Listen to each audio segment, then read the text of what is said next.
E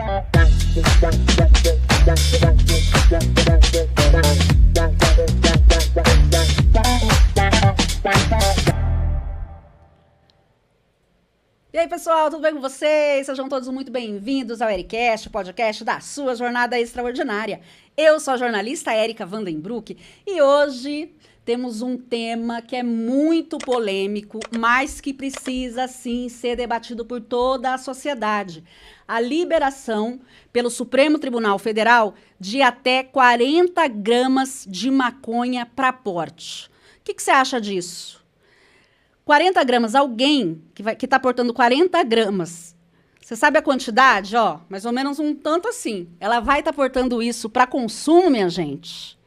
Será que esse tipo de determinação não vai acabar afetando toda a sociedade? Vai pensando aí, já vai chamando todo mundo, a sua família, os seus amigos, porque é um tema de interesse de todos nós. E para isso, trouxemos aqui dois especialistas. Um advogado que vai explicar na prática o que essa determinação representa e também um psicólogo que vai falar sobre os efeitos alucinógenos da maconha, ok? Mas antes de eu anunciar os dois aqui, eu quero fazer aquele meu agradecimento de todos os meus episódios para o meu querido cabeleireiro, o Fagundes Souza, lá do Espaço Beleza e Vida. Fagundes, ele me deixa loira. Mulher não fica velha, Brasil, mulher fica loira, fica chique, fica elegante com a cara da riqueza. Então, marca aí, mulherada, o seu horário lá no Fagundes. Ele faz uma escova, ó, maravilhosa. Faz aquela hidratação no cabelo. Ó, as unhas, que maravilhosas. Gente, coisa mais linda, chiquérrima, não é? Então, você precisa marcar teu horário lá com ele, porque o preço do Fagundes é muito acessível, o Fagundes é justo. E a maquiagem, essa maquiagem, minha querida, ela me deixa 20 anos mais jovem e eu não preciso gastar com Botox. Então, é um investimento. Não perca! Vá lá e marque o seu horário. Fala que você está assistindo aqui o EriCast, que ele vai dar um descontinho, olha, bem especial para você. Então, anota aí o WhatsApp, 995437781, 995437781. E você que é comerciante, você que é empresário, você que é profissional liberal, você quer vender o teu produto, você quer vender o teu serviço? Então, entre em contato comigo, porque aqui a gente vende. A gente daqui faz 2 meses com esse podcast e já tivemos milhares de visualizações. Milhares. Eu vou trazer depois para vocês aqui as estatísticas, para vocês verem o resultado que a gente traz aqui para vocês. Então, você quer anunciar aqui? Eu também faço um precinho bem legal para você. Entre em contato com a minha equipe comercial por e-mail, ericastje@gmail.com, ericastje@gmail.com, ou então me manda uma mensagem direta lá no Instagram, ericastje@ericastje, não vai esquecer do arroba. E agora sim, vamos ao nosso tema de hoje. Já vai lá, já pedi isso para vocês. Por gentileza, me ajude. Se inscreve no canal. Eu preciso que você se inscreva, tá? Não adianta só você visualizar. Vai lá, se inscreve no canal. Ativa lá o sininho de notificação, porque daí quando tiver um conteúdo, você vai ser o primeiro a receber. Você já vai ficar sabendo antes. De primeira mão, você vai estar bem informado, meu filho. E hoje em dia, quem tem informação tem poder. Você quer ter o poder sobre os assuntos? Dominar? E aí você quer formar a sua opinião a respeito deles? Então, você tem que se inscrever, ativar o sininho e vir aqui comigo. E agora sim, vamos falar com os nossos convidados. Muito bem-vindos, obrigada pela presença. O advogado criminalista, o Sérgio Jaworski Filho, e também o psicólogo clínico, o Lute Cristóforo. Muito bem-vindos. Tudo bem? Obrigado pelo convite. Boa tarde, Érica. Boa tarde, eu que agradeço. Obrigado pelo convite.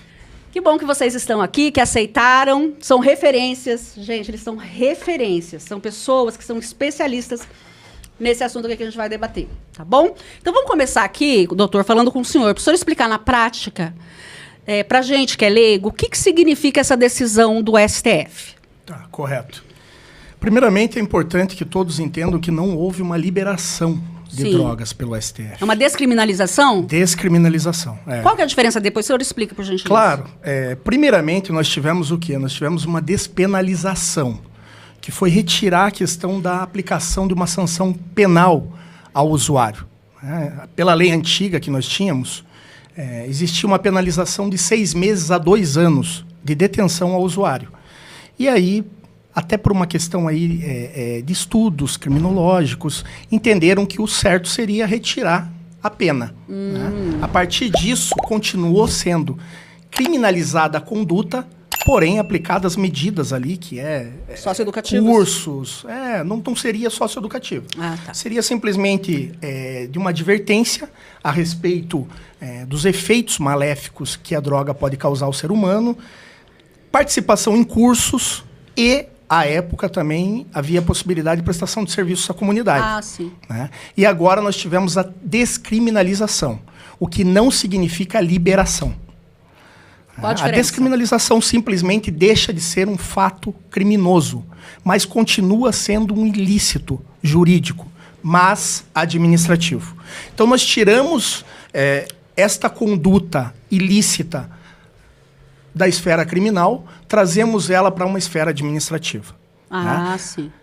Consequências jurídicas dessa alteração momentânea. E eu digo momentânea porque o Congresso já está se movimentando, né? Existe uma tendência bastante grande ali a criminalizar novamente essa conduta. Provavelmente eles não vão aprovar, então. Olha, não seria uma questão de aprovação. Né? O termo seria equivocado se eu dissesse. Qual seria, então? Então... Depende do Congresso? Não que dependa... Em si, o Congresso é quem cria leis. Sim. Né? Então, essa seria uma matéria para a criação de leis. Exatamente. Como ela vem sendo debatida em vários âmbitos social, né, religioso, enfim, é um tema que está bastante em voga e vem sendo debatido e levado até nossas cortes superiores, o Congresso deveria já ter editado uma lei. Né, uma lei e determinando essa situação. Entendo. Como o Congresso acabou não se movimentando, a partir do momento que o STF é provocado, ele deve se manifestar. Então, entendi. É impossível você movimentar o STF e ele não te dá uma solução. Então ele acaba se obrigando. Tanto é que eu achei muito de uma parcimônia muito grande, inclusive da ministra Carmen Lúcia, que ela diz o seguinte: olha, a determinação agora que nós estamos fixando aqui é momentânea. Né? Não vem em cima de um estudo, né? A questão própria dos 40 gramas, mas nós aguardamos uma lei que seja editada pelo Congresso Nacional e que possa disciplinar totalmente essa matéria. Então, hoje nós temos simplesmente, não é liberação de maconha, não pode andar com maconha por aí, não pode fumar maconha na rua. Só que nós tiramos da esfera criminal. Tiramos da esfera criminal. A pessoa ela não perde o réu primário. Hoje não mais. Momentaneamente. Mas é retroativo para quem já foi preso ou não? No momento seria. No momento seria. Então, assim, nesse momento, vamos dizer assim, né? Se você tiver uma pessoa que já foi e condenadas por conta de portar 40 gramas... Exato.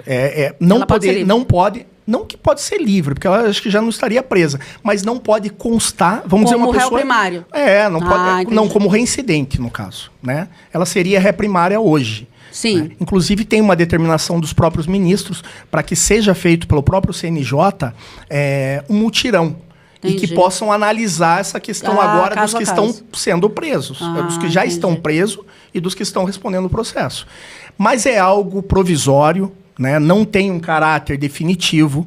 Essa matéria vai ser decidida ainda pelo Congresso. Pelo que eu vi, existe uma tendência muito grande a criminalizar e sancionar a conduta do porte de drogas. Né? Então, não tem uma previsão ainda? Não foi para votação? Olha, não tem uma previsão, mas eu vi uma movimentação bastante contundente e eu acredito que até o final do ano nós teremos já uma lei editada pelo Congresso nesse sentido, já aí sancionando toda a matéria. Né? Inclusive, eu até vi para incluir dispositivo constitucional, mas isso não é algo certo que eu tenho, né? Porque o Código do Processo Penal é uma lei infraconstitucional, mas eu acredito que até o final do ano nós teremos novidades nesse sentido. Mas continua sendo um ato ilícito. É importante que as pessoas entendam isso, que não pode sair por aí fumando, Não, sair lá com não. 40 gramas e sair fumando por aí nas praças. Não pode porque sair não com pode. 1 grama.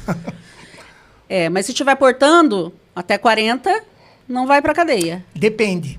Depende, inclusive, essa questão, ela consta do próprio dispositivo ali, né? Da decisão no recurso extraordinário 635, 659 do STF, que os ministros disseram o seguinte: olha, essa é uma estimativa, mas nada impede que pessoas que portem menos, dependendo da situação verificada ali pela autoridade policial, possa ser incluída como um traficante, assim como alguém que de repente porte um pouco mais também, não estamos falando de uma quantidade exacerbada, possa ser analisado e interpretado pelo delegado de polícia ali como mero usuário. Então aí nós vamos adentrar ali alguns elementos que são trazidos nessa decisão, portar balança, você ter uma agenda ali com vários contatos, como se fosse uma contabilidade do tráfico. A própria situação... Tem que ter provas ali, né? Exato, a própria situação flagrancial na qual for presa a pessoa. Então a autoridade policial vai fazer essa interpretação, né? E obviamente que isso vai para um promotor de justiça e depois para o Poder Judiciário. Então existe uma interpretação, não é algo totalmente estabelecido de uma forma inflexível, digamos assim. Existe ali uma flexibilidade a respeito.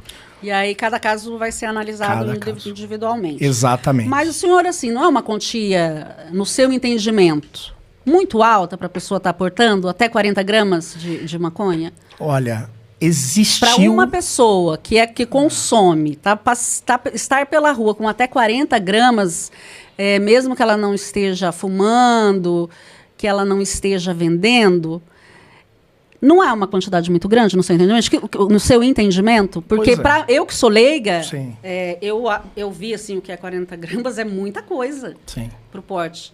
O que justifica uma pessoa estar portando na rua, saindo com 40 gramas?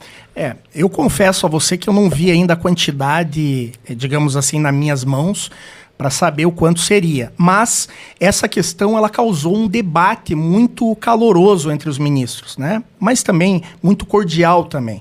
Então nós pegamos o seguinte, o ministro Luiz Fux falou que ele entendia ali, o próprio Flávio Dino, que uma quantidade que seria razoável seria 25. Nós temos um outro ministro que já entende que seria 60. Então, é importante que se diga que o relator desse caso, quando ele proferiu o seu voto lá no início, ele inclusive queria trazer uma descriminalização do uso de todas as drogas. Não era só da maconha. Nossa. E aí os debates foram se aprofundando, como devem ser todos os debates a respeito de questões tão substanciais e sensíveis para a população. E aí, no próprio dia, ali no dia 26 de junho, que foi proferida esta decisão no recurso extraordinário, os ministros ficaram muito inseguros, digamos assim, para estabelecer um limite, né? Então, alguns foram no 25 gramas, uma maioria acabou ficando num meio termo, digamos assim, de 40. Existiram ministros que também falaram em 60, mas deu para perceber que todos eles, no fundo, né? Inclusive o ministro Edson Fachin, na opinião dele, deveria ter sido proferida uma decisão e submetido ali uma questão para o Congresso decidir a quantidade, porque não teria condições técnicas de se analisar. Técnica, né? Então, assim, eu não senti que houve ali uma manipulação ou de um ou de outro ministro. Eu senti que realmente há uma ignorância de quem não entende a respeito do assunto de drogas e que a questão estabelecida num meio termo, até para eles não terem muitas dissidências ali dentro, mas algo que eu gostei muito foi que todos fortaleceram a questão de que a matéria é de competência do Congresso. Então, a expectativa de todos, inclusive dos ministros, é que ocorra uma lei, né, que venha a ser promovida uma lei pelo Congresso que possa sanar qualquer tipo de dúvida a respeito de tráfico e de usuário, né? Sim. Agora, com essa medida, como é que fica a fiscalização? Fica a cargo de quem? para o cumprimento e fiscalização disso é a polícia? Fiscalização, você diz em sentido de venda? Aham. Pois é algo que ficou bastante abstrato. Né? Quem produz, quem vende, aonde compra. Então, é uma decisão incompleta, se for para você ver. Né? Ela não traz ali... Quem que vai fabricar essa droga? Vai vender aonde? Num postinho? Compra de quem? Compra do traficante? Então, é algo que ficou ali em aberto. Né? Até eu reli essa decisão, entendi que há ali uma porta muito grande ali, né? E pode abrir muitas brechas, né? Porque essa questão, ela envolve aí um estudo psicossocial muito aprofundado de sociedade como um todo. Então, hoje nós temos, claro, a questão criminal aí, nós temos muitos usuários que estão presos por tráfico, né?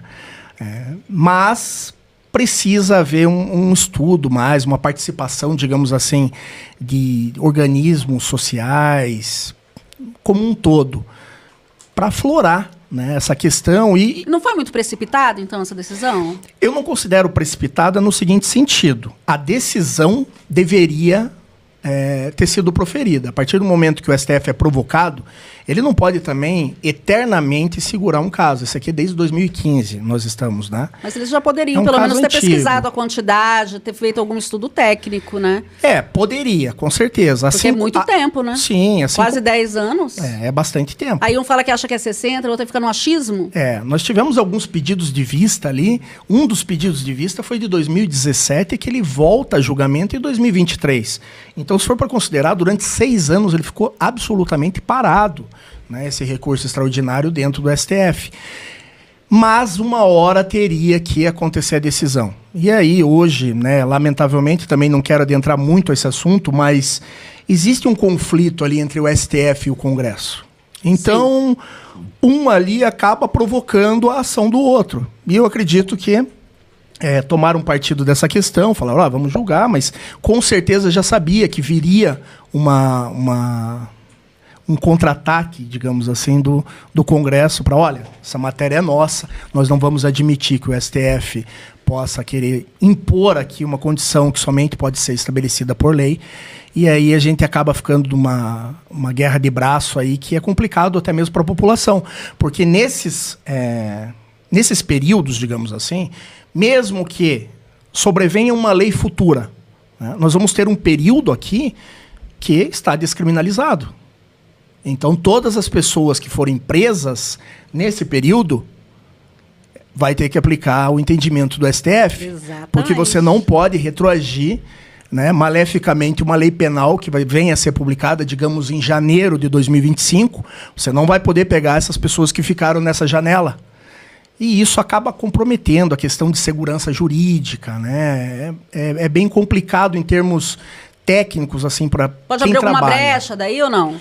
Não que abra brecha, mas o operador do direito vai ter que analisar corretamente, mês a mês ali, para ver até qual mês existia qual legislação, o entendimento do STF depois nessa janela. E cada caso aí você vai pegar e adaptar ele conforme a lei ou o entendimento que está vigente no momento. Né? Então, realmente é um trabalho de formiga, daí você não tem condensado tudo, né? Mas vai dar muito debate ainda, e um dos grandes equívocos conceituais é as pessoas acharem que a droga foi liberada, e não foi. Sim, é por isso que eu trouxe o senhor aqui, para explicar direitinho, porque muita gente está confundindo e está realmente achando isso, que foi liberado, que agora as pessoas podem portar aos 40 gramas, pode sair por aí fumando maconha, e não é isso. Sim. Mas eu, no meu entendimento, como jornalista, eu creio sim que é uma forma de mascarar o tráfico. Porque 40 gramas, minha gente, é muita coisa. Eu fiz uma pesquisa, é muita coisa. Ninguém fuma 80 cigarros de maconha. Ninguém sai para a rua e fuma, num dia, 80 cigarros de maconha. Entendeu? Claro que quem trabalha no tráfico vai ser beneficiado. Essa é a minha visão. Entendeu? Através da minha percepção como jornalista, como uma pessoa que já fez muita reportagem a respeito desses assuntos de saúde pública, a questão da segurança pública também. Por exemplo, Quem que vai medir, se vai saber quanto que a pessoa está portando? Se é 40, se é 30, o que é? A polícia vai ter que ter uma balança? Eles vão ter que comprar balança para todo mundo para saber? Fica uma coisa assim, uma névoa, é complicado. No fundo, vai mudar muito pouco a própria ação policial que já é vista hoje em dia, né?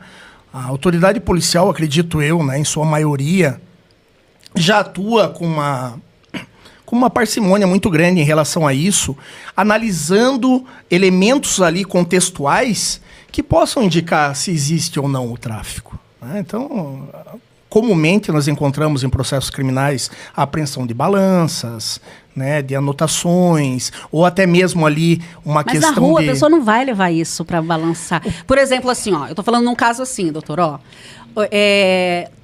Eu vendo 40 gramas para você. Sim. Ok? A gente vai se encontrar ali naquela esquina. Beleza? Eu passo ali para você. Ali no café, vamos tomar um café ali, eu passo para você. Até 40 gramas, se a polícia me pegar no trajeto, sim, não dá nada, tá? Aí vai facilitar, porque daí ele chega lá no café, ele passa lá para a pessoa por debaixo lá, entendeu? Se ela não for presa ali em flagrante naquele momento, a hora que ela estiver indo até lá, ela não vai ser pega, ela não vai ser presa por conta disso.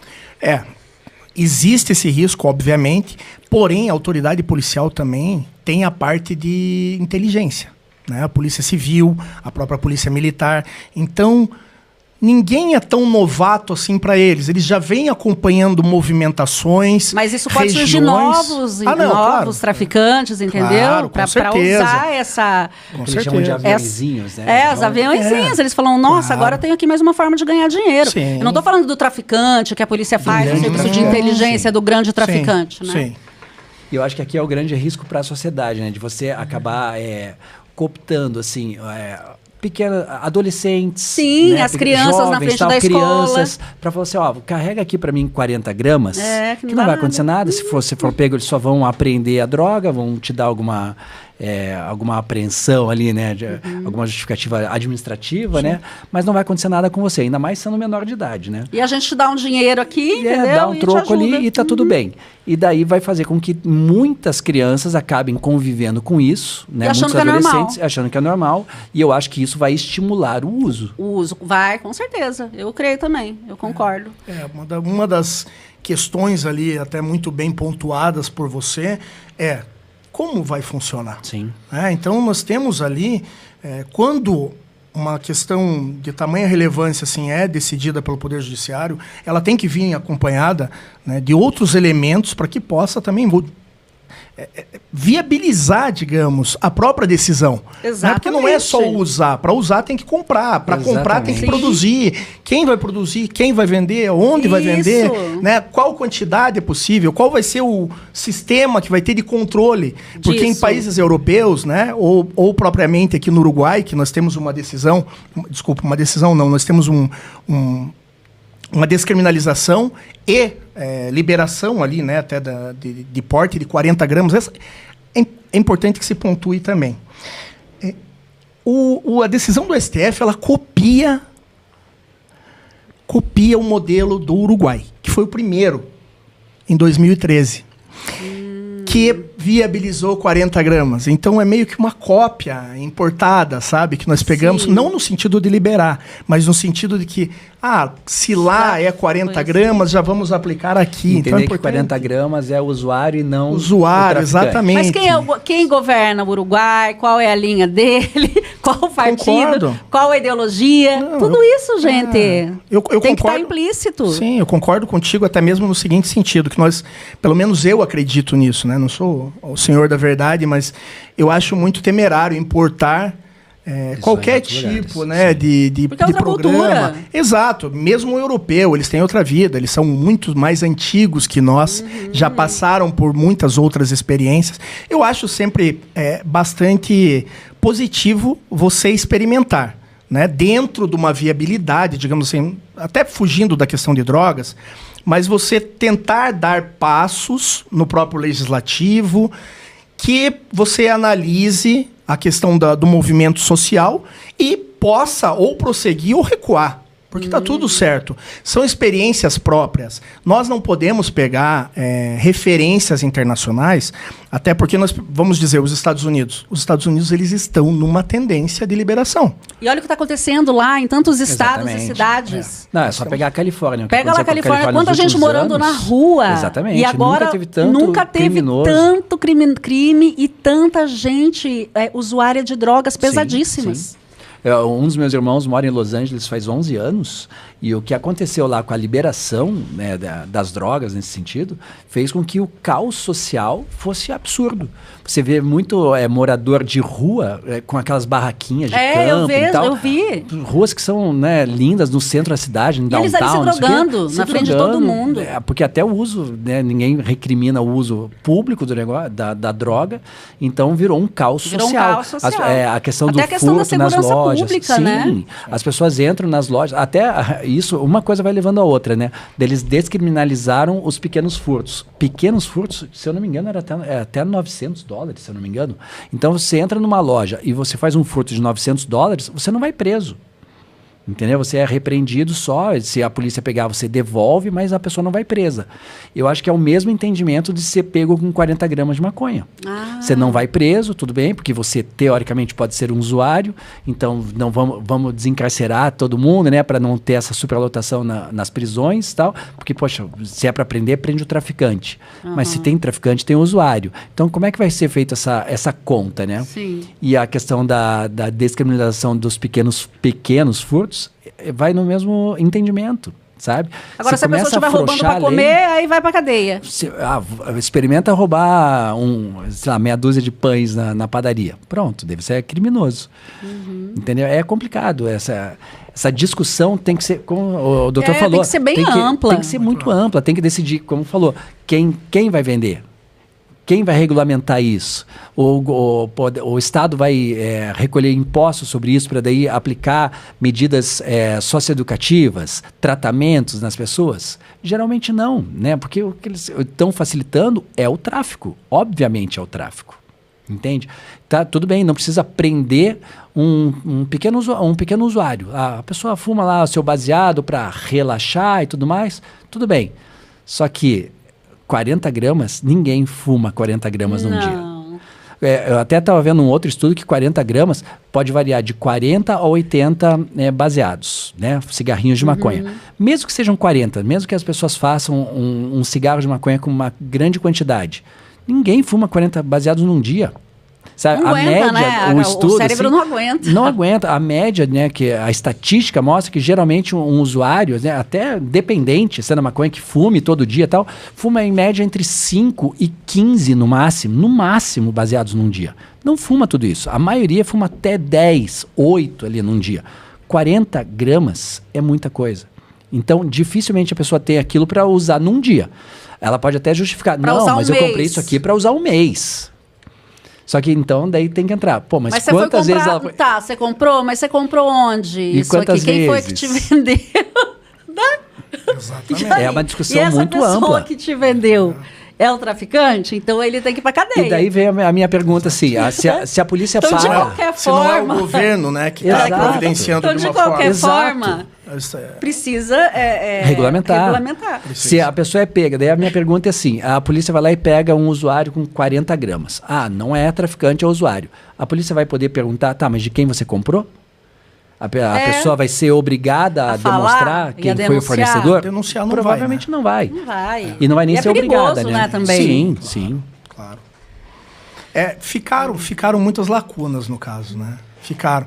Só que acredito eu, né, que pela perspectiva que nós temos aí de Congresso, esse nosso debate vai acabar até sendo superado, porque talvez existe ali uma tendência muito grande a criminalizar novamente e penalizar criminalmente, tá? Mas qualquer quantidade, no seu entendimento? Não seria no meu entendimento, seria assim pela movimentação que eu tenho visto de congressistas. Seria daí qualquer quantidade, 0%, né? Não pode andar, se não é crime, com pena, mas é a movimentação que eu tenho visto, não posso garantir nada, mas até como uma forma de, digamos assim, dar um troco no STF. e dizer, olha, aqui quem decide somos nós criamos as leis. E a maioria dos parlamentares é conservadora? Eu acredito que no momento sim. É, né? A maioria, nesse sentido de drogas, é conservadora. Drogas, a própria questão do aborto, né? Então, nesse sentido, eu acredito que exista assim, uma expectativa muito grande de que realmente exista uma lei nesse sentido, de criminalizar e penalizar. Ah, sim. Agora, os efeitos, pelo que eu estudei em relação a outros países, nós não vamos ver muitos efeitos práticos. Né? Primeiramente, que é só a questão da maconha, não seria de outras drogas. Alguns países que eu estudei não tiveram aumento de criminalidade, nem grande redução também de prisões. Mas não, então, essas pessoas que portavam a maconha, elas não migraram daí para outras drogas mais pesadas? Eu não tenho daí conhecimento de estudos. Porque geralmente, o senhor pode responder isso, né? Existe uma estatística muito grande dos usuários de maconha, dependendo da idade que começa a utilizar a droga, dependente do contexto e tal, de acabar migrando para outras drogas, mais fortes e mais pesadas, sim, né? Porque vai perdendo aquela efeito, questão do efeito, vai perdendo a graça e tal, e vai querendo experimentar outros efeitos de outras drogas. Dependendo da idade que isso começa a ser utilizado, a tendência sim é que vire até uma questão de dependência das outras drogas. Que idade, geralmente? Na adolescência. Geralmente começa na primeira adolescência, até uma primeira idade jovem ali de 20, 22 anos. Se começar nessa época, a tendência é virar uma questão de dependência química. Então, você pense comigo, antes, né, quando eu eduquei meus filhos, não faz muito tempo... eu sempre falava assim, nunca peguem droga de ninguém, não aceitem, não fumem. Se alguém pedir para você carregar, você não pega, porque isso dá cadeia. Você vai ficar lá fichado, entendeu? Você vai ser lá um menor que já vai ter passagem na polícia. E se acontecer isso, eu não vou tirar você de lá. Porque eu já estou ensinando o que é o certo. Aí vocês chamem o pai de vocês que se virem. Sim. Entendeu? Então era uma boa estratégia. Porque eles pensavam assim, puxa, eu não vou, porque senão depois, imagina que vergonha para minha mãe ir lá para a delegacia depois do adolescente e tal. Agora não. E isso é uma notícia. Então todo mundo já tem acesso a essa informação. O que você vai falar daí para os teus filhos? Não, tudo bem, pode portar 40 gramas? Sabe? Eu acho bem complicado. Para as famílias, assim... para lidarem com essa situação, ainda mais nessa idade que você falou, que é uma idade que a gente precisa cuidar muito, que é na adolescência, que é quando eles começam a querer experimentar. E que não tem ainda uma formação muito sólida da personalidade, e é onde você fica muito mais suscetível a acabar viciando em qualquer tipo de coisa. Pode ser no álcool, inclusive, né? Ou nas pequenas drogas e tal, e isso vai gerando uma dependência para outras, né? Para outras situações.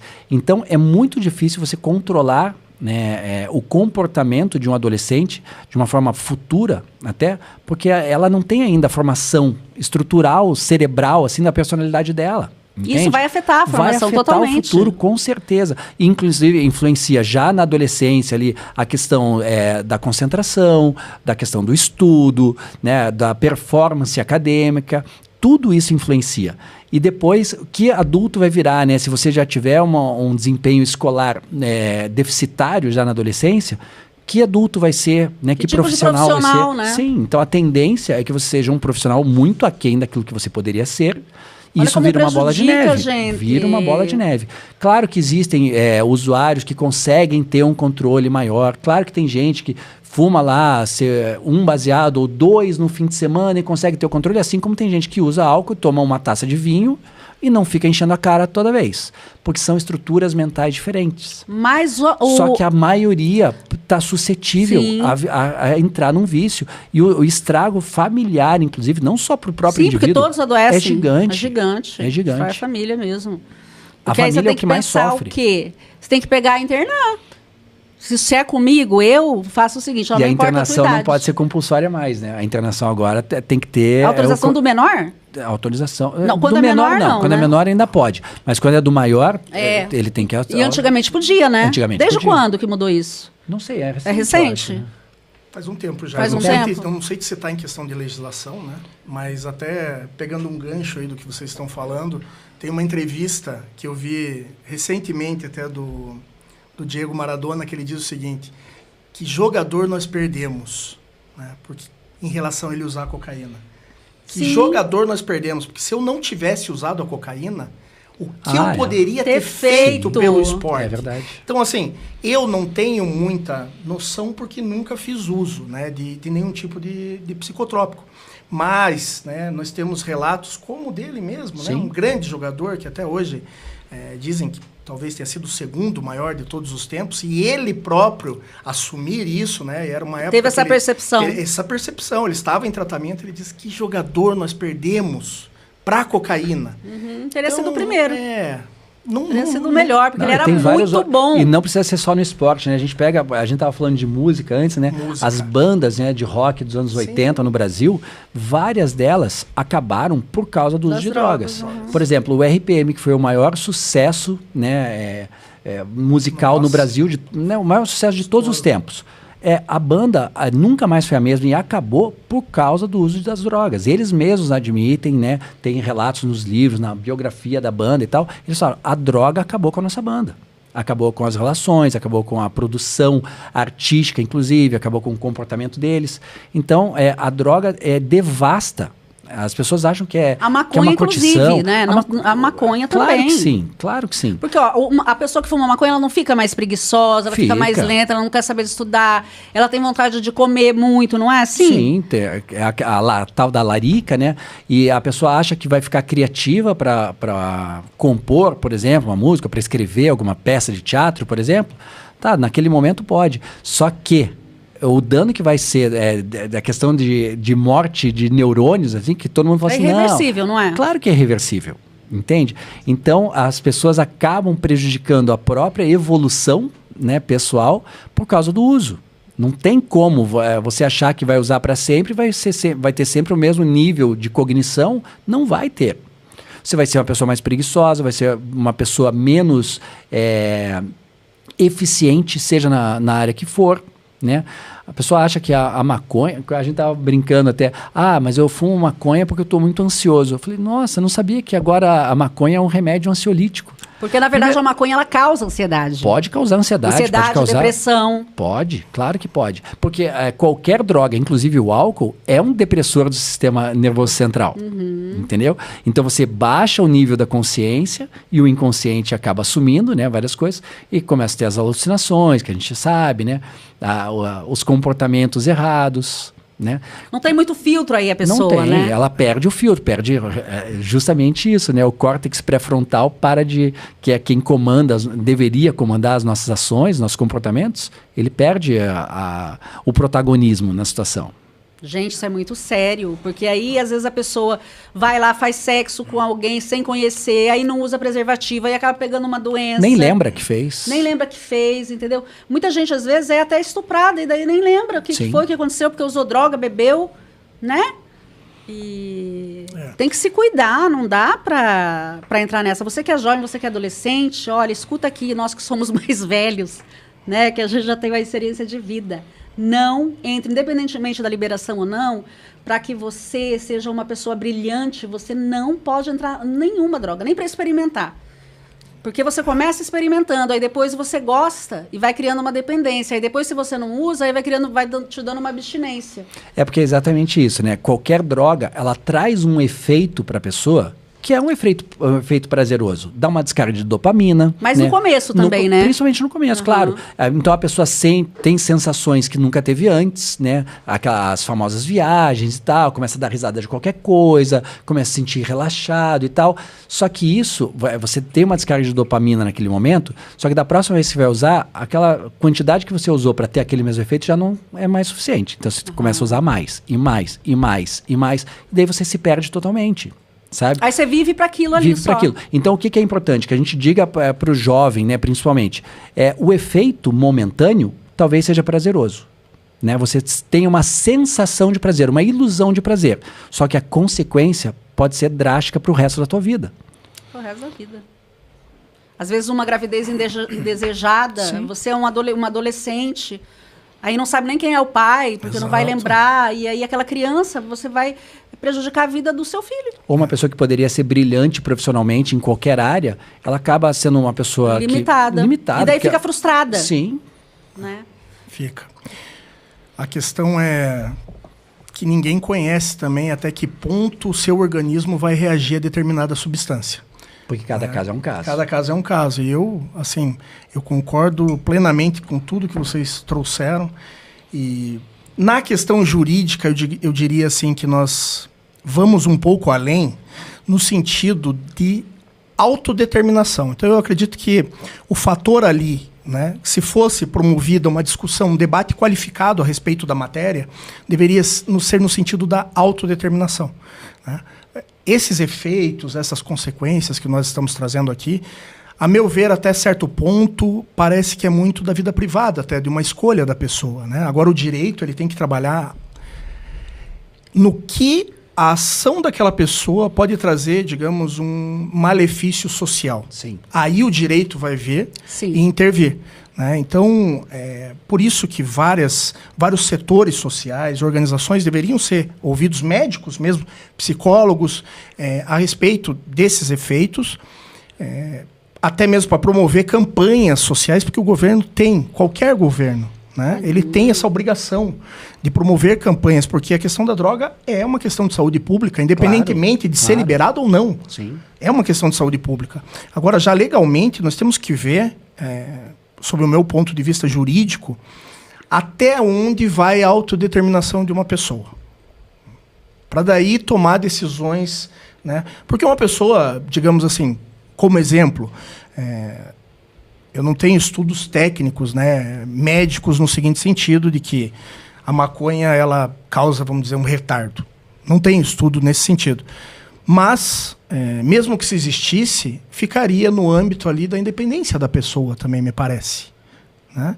Não digo para você ter uma campanha de, olha, quer, usa ou não usa. Não, você ter uma campanha de que faz mal, mas ver até que ponto isso entra no âmbito na decisão de autodeterminação da pessoa. Né? Porque o direito, principalmente o direito penal, isso não é, de forma alguma, não estou fazendo campanha em relação a drogas. Sim. Mas o direito penal, ele vem e ele age depois de todas as outras esferas do direito. Então, direito civil não conseguiu normatizar aquela matéria de uma forma eficaz, direito administrativo, enfim, o direito penal vem por último. E aí você tem que analisar a questão da lesão ao bem jurídico. A lesão que uma conduta ou um comportamento pode causar para a coletividade em geral. Então, alguns comportamentos, eles têm que ser analisados até que ponto ele fere a coletividade ou somente fere a pessoa, né? Então, é por isso que o debate é muito qualificado. Ele não pode ser tomado de uma hora para outra, né? E deveria ter o quê? Que eu considero hoje, deveria ter uma união das instituições e não essa guerra que nós estamos vivendo em prol, em benefício do povo, porque políticos nos representam a sociedade, né? Governador, presidente, deputado, senador, os ministros do STF, eles têm que entender que eles são servidores, eles devem nos servir. E para nos servir, eles têm que ouvir a nossa opinião. Claro que por representantes, não tem como 220 milhões de pessoas darem a opinião, mas o representante de determinada categoria, sabe? E promover um amplo debate e se juntarem, né, nesse confronto às drogas, porque independentemente, né, da pessoa ser a favor ou contrária à liberação jurídica, né, ou descriminalização, não tem como pensar que a droga faça bem.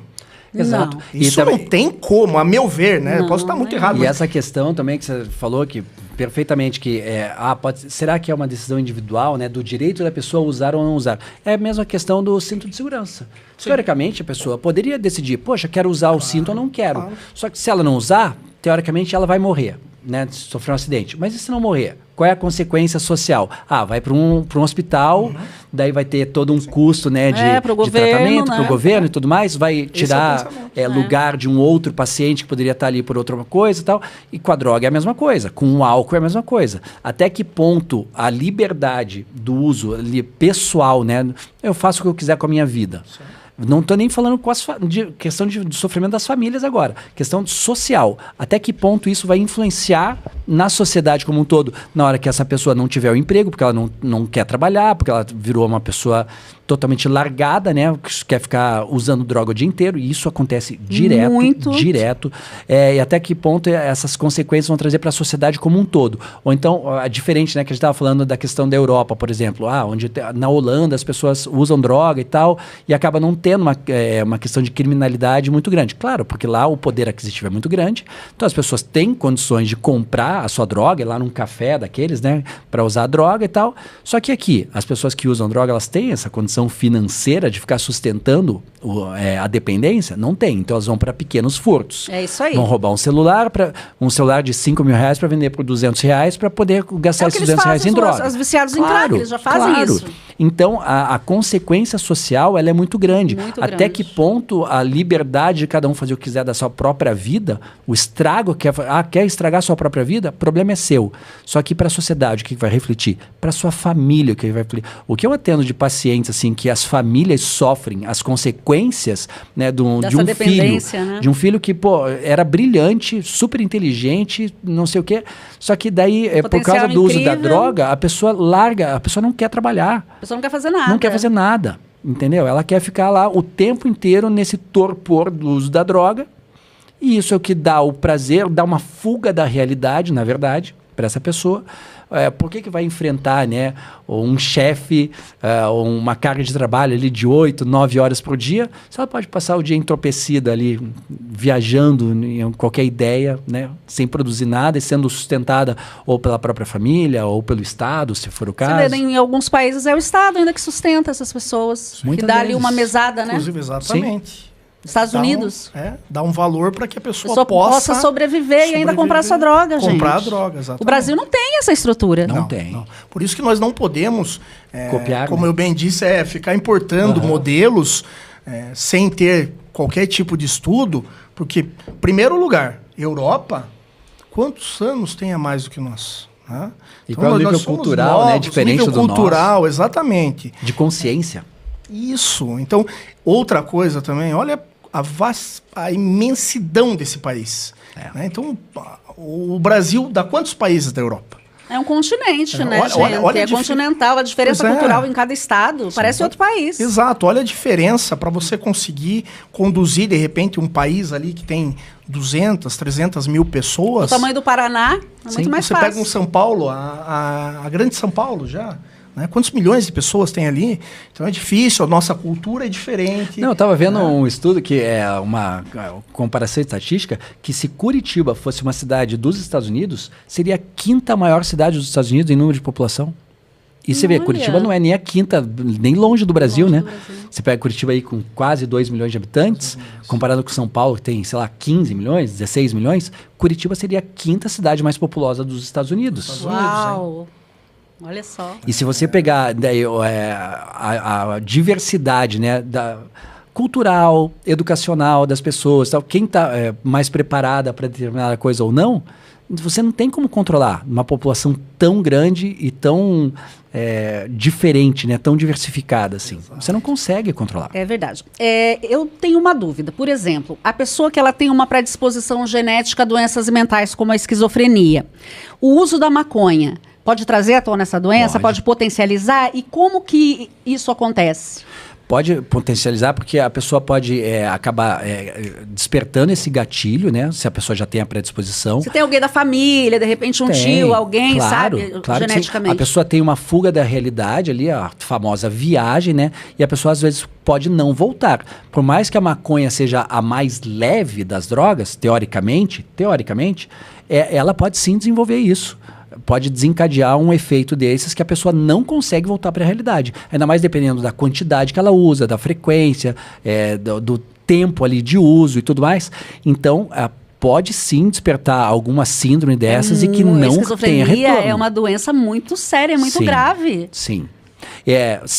Transtornos de pânico, crises de pânico, a pessoa também tem. Muito. Muito, porque a pessoa perde, ainda mais uma pessoa, por exemplo, que nunca usou, né? Uma pessoa até mais velha, né? Que já tem uma personalidade mais bem consolidada, mais bem formada. Ela nunca usou e ela nunca perdeu o controle, né, do próprio pensamento.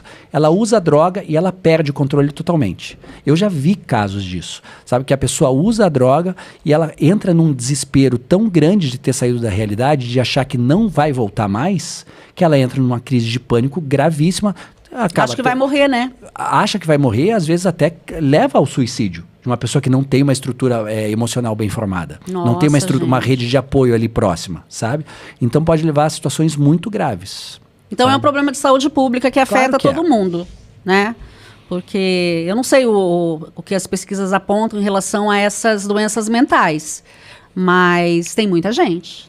Sim, e causa, dizer que não vai causa... Vai desencadear, entendeu? Claro. Desencadear nas pessoas. Às vezes aquilo ali está adormecido, nunca vai se manifestar, né? Aí a pessoa começa a usar, mas não tem precisa... essa facilidade aí das 40 gramas. Sim. Isso vira só... E aí pronto. Não é mais crime, não vai mais preso. Então, tudo bem que o nível de encarceramento no Brasil é muito alto e as prisões são hiperlotadas e tal, só que essas pessoas que vão sair da cadeia, elas vão viver do quê no primeiro momento?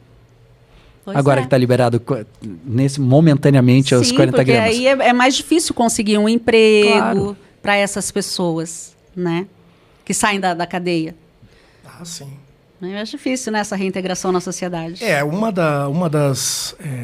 Um dos argumentos bastante explicitados na decisão era para tentar realmente reduzir a estigmatização.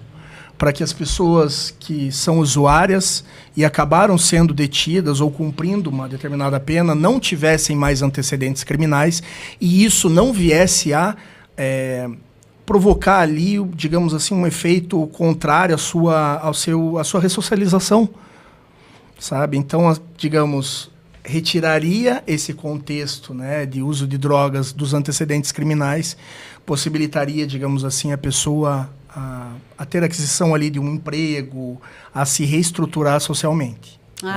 Esse foi um dos argumentos utilizados pelos próprios ministros, né, que seria isso, para providenciar realmente uma reinserção. Porque hoje nós temos um sistema carcerário, né, que ele só serve para punir.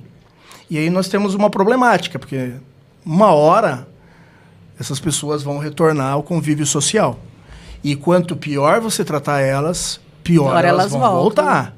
Né? Então, vocês imaginem uma pessoa que, de repente, fica 20 anos tomando banho de água gelada. O que ela não aguenta na vida? Sem contar com o convívio de outros prisioneiros mais criminosos, mais perversos. Nós temos aqui Vira uma universidade do crime, né? E isso é muito importante o que você trouxe. Por quê? Porque na lei de execução penal... ela traz que nós deveríamos fazer o quê? Uma separação. Claro. Você não vai juntar a pessoa que praticou um pequeno furto com um traficante ou com alguém que faz parte de uma organização criminosa, porque essa pessoa ela já tem uma ideia de crime muito mais avançada e ela pode perceber uma determinada técnica nessa pessoa aqui. Sim. Uma habilidade, digamos assim, que possa ser utilizado, porque uma organização criminosa ela precisa de vários componentes, né? Não é só quem, digamos assim, puxa o gatilho. Você tem uma estrutura por trás. E vai seduzir essa pessoa. Vai seduzir. Que é vai até mesmo para a própria sobrevivência dentro do sistema. Porque nós sabemos, né? Isso não é muito divulgado, mas são organizações que tomam conta do sistema penitenciário e carcerário brasileiro hoje. É verdade. Existe uma lei do crime que impera. E a nossa lei lá dentro... ela só serve para mantê-los lá dentro e ainda em determinadas situações. Porque eles continuam trabalhando de lá. As grandes decisões do crime que eu ouvi falar, eles saem de dentro das prisões. São tomadas de dentro das prisões, exatamente. E lá dentro existe o quê? Existe um estatuto e quem não cumprir, as leis aqui de fora não salvam a pessoa. Sim. Então existe o julgamento do próprio crime. Né? Então o Estado parece que joga contra si mesmo, porque... nós afastamos, de repente, uma pessoa considerada perigosa num primeiro momento da sociedade, e aí ela volta escolada, volta já sem pretensão alguma, perspectivas, né? Sem perspectivas. E para essa pessoa praticar um crime de maior gravidade, para ela não custa nada. Não faz diferença mais, né? Não, até porque ela já perdeu aquele receio do primeiro contato com o sistema. A pessoa tem aquele medo, eu vou ser preso, o que vai acontecer lá dentro? A partir do momento que ela vai, claro, aquilo lá é um inferno. Nossa, é um inferno, um inferno. Agora ela percebe que ela consegue sobreviver, de certa forma ela de repente não é agredida, consegue ter uma boa convivência com os demais detentos. Se ela sai aqui, ela já não tem mais o temor da primeira prisão. Então fica muito mais fácil. Ela sai promovida, né, de um pequeno usuário, por exemplo, de alguma droga, para de repente um assaltante de bancos, um sequestrador. Muito sim. Né? Muito sim. E daí sem aquele temor, Exato. Dizendo, olha... Não faz diferença, né? E tem uma outra questão no Brasil que não falam, né? A cifra negra. Assim, é uma quantidade imensa. Não vou dizer aqui que 90%, mas assim, a maior percentagem que existe de crimes não chega ao conhecimento das autoridades, ou se chega, acaba não se tornando ali uma acusação efetiva, ninguém vai preso. Então nós vemos ali só, digamos assim, os azarados que praticam crime e acabam sendo presos pela autoridade. Agora, uma maioria que pratica tráfico, né, que pratica furto, roubo, sequer responde a um inquérito policial, porque nós não temos estrutura para isso. E a nossa polícia não está tão avançada. Uma audiência de custódia e Sim, já é liberado. Nós estamos... Não, e primeiro, nós estamos em 2024 e nós ainda estamos discutindo a viabilidade de se interligar as informações de polícias como do Paraná, São Paulo, né, Mato Grosso. Paraná e São Paulo nós temos já uma boa ligação. Mas isso deveria existir um sistema no Brasil nacional, inteiro, claro, para que uma autoridade policial lá do Ceará pudesse consultar aqui, né, de repente, os antecedentes, ver quem que a polícia do Paraná está buscando. Sim. Nós estamos bastante atrasados nesse sentido, né? É verdade, concordo com o senhor. Parece não ter uma vontade política de que isso mude também, né? Pois é. Não é interessante. Até para manter uma pauta para outras candidaturas, e parece que sempre nós estamos trabalhando com os mesmos temas, né? Não sei se vocês também sentem isso. Sempre perto da eleição. Começa. Olha, criminalidade, escola, isso, e nós vemos que no fundo não superam. Não supera, não muda, nada esses muda. temas, nós não temos temas novos. Tem razão. Então... Gente, muito esclarecedora. Muito obrigada aqui por essa entrevista, pelo bate-papo que a gente teve. Tenho certeza que agora o pessoal aí que nos segue, que acompanhou esse podcast, está munido de informação. E agora, com todas essas informações, você vai pensar e aí você vai ter a sua própria opinião formada a respeito desse tema. Espero que a gente tenha ajudado cada um de vocês. Eu quero agradecer a participação aqui dos dois. Gostaria que o senhor desse o seu contato, porque é um advogado brilhante. Vamos falar aqui. É brilhante. É criminalista? Eu sou criminalista, tenho atuação aqui no Paraná, Santa Catarina e São Paulo. Né? Na verdade, nós não podemos fazer publicidade de advogado. Né? Vou deixar meu contato do Instagram para quem quiser me acompanhar. É isso. Né? É dr_Sérgio_Javorski. E ali, quem quiser acompanhar minhas publicações, né? Tem alguns temas esclarecedores também a respeito de toda a esfera criminal. Consulta, né? Tirar alguma dúvida, né? Quem quiser me encontrar ali, daí, né? Com certeza vai ter acesso a mim, digamos assim. Gostaria de agradecer o convite. Imagina, adorei a entrevista. Já te conhecia, né? Da televisão.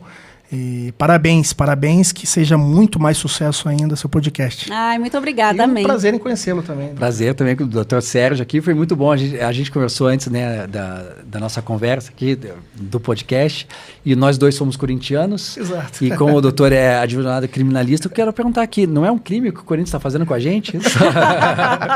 Sofrer tanto assim, não chega a ser criminoso isso? Olha, pela música do Silvio Santos, né, doutor, não me engano, o coração é corintiano. A gente sofre, mas não desiste. Não sofre. Por isso que nós somos a fiel torcida, né? Exato. 23 anos sem ganhar um título, né? Pois é. E a torcida cresceu, então nós já estamos meio um coro já preparado, né, para essas porradas. Estamos prontos para tudo, né? Exatamente. Doutor Lute, muito obrigada também, eu que agradeço, pela sua participação aqui, pelos esclarecimentos. Foi muito produtivo. E eu gostaria que o senhor desse também o seu contato. Caso alguma família que esteja passando por isso, né, que se identifique, enfim, que queira começar um tratamento, eu tenho, assim, possa entrar em contato com o senhor. Eu tenho acompanhamento com vários pacientes que são usuários, né, ex-usuários de drogas, e que tenham sucesso, né, nessa deixada, né, do uso, da dependência, através da terapia, através de outras terapias que a gente associa, né, com psiquiatra, às vezes com internação, se for preciso e tal, desde que seja uma conscientização do paciente, mas também para as famílias. As famílias sofrem muito também com as consequências do uso das drogas dos seus filhos, dos seus maridos, das suas esposas. É como os alcoólatras, então, a família adoece também, né? Sim, a família adoece muito, sabe? Então, esse acompanhamento psicológico é fundamental, tanto para o dependente quanto para as famílias. E assim como com o Dr. Sérgio, que o melhor jeito de entrar em contato comigo é através do Instagram, no perfil @lute_psicólogo. Ali a pessoa pode me mandar mensagens diretamente, que eu respondo assim que possível. A pessoa pode ter acesso até ao meu WhatsApp para me mandar mensagens por lá, porque algumas publicações minhas aparecem lá, o meu número do WhatsApp. Então, através do Instagram, a gente consegue até tirar dúvidas, satisfazer as dúvidas dos usuários ou dos familiares diretamente por uma mensagem, se a pessoa não tiver condições de fazer uma terapia nesse momento, o que seria ideal para todo mundo. Mas ali pelo Instagram a gente já consegue ajudar muita gente. Tá certo, muito obrigada. Falei pra vocês, maravilhosos, incríveis, né? Tenho certeza que você gostou muito, então eu quero agradecer agora a sua participação, o carinho da sua audiência e lembrar você que na próxima sexta-feira agora, às 5 horas da tarde, a gente vai falar sobre um tema que também está em alta, a gente precisa debater muito, o stalker, ou seja, o perseguidor, perseguição. Sabe aquela pessoa que tem uma fixação por outra, e aí ela fica importunando sexualmente, descobre telefone, rede social, fica mandando 500 mil e-mails, e na cabeça dela, a vítima pertence a ela, vai casar com ela, vai ficar com ela, enfim. Mas é terrível, e os danos também causados para essas vítimas. Só que agora existe uma lei, minha gente, essa lei está funcionando. Então, agora você vai poder agir de acordo com a lei. Você vai saber psicologicamente como que você deve proceder e também como é que você deve procurar os seus direitos na lei, todos os procedimentos. Não perca, tá? E avisa aquela tua parente que está passando por isso, tá bom? Então, muito obrigada pela sua companhia, beijo grande e até a próxima sexta-feira.